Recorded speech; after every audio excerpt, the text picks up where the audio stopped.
Բարև ձեզ, սիրելի ժողովուրդ։ Ժողովուրդ ջան, ցանկացած թուզի տեսակ, դա կլինի վաղահաս, թե ուշահաս, կարելի է բազմացնել ճյուղերից։ Հիմա դուք տեսնում եք թուզի ծառ, որի վրա արդեն բերք կա։ Այսա ցույց տամ։ Թուզը տավա մեջ 3 անգամ կարող է բերք տալ, եթե կլիմական պայմանները թույլ են տալիս։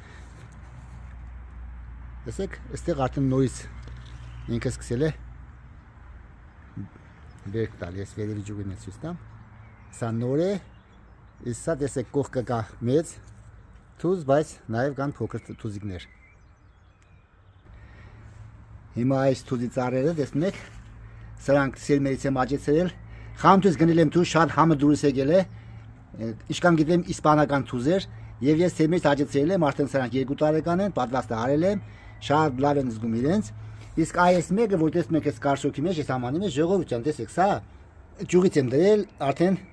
սկսել է աշխատելը։ Մի քիչ կմեծանա, նոր ես կտեղափոխեմ մեծ ամանի մեջ։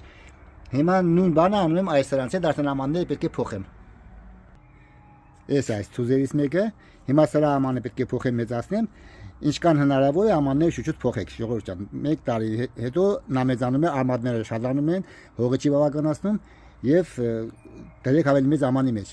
Դրանից հետո ես այն, որ արդեն բերքը տեսակ այն առաջի ծառը, նա ես այս տարի աշնանը կդնեմ հողի մեջ արդեն այգում։ Հիմա սա հանենք, տեսնենք ինչ ձևի է արմատների վիճակը։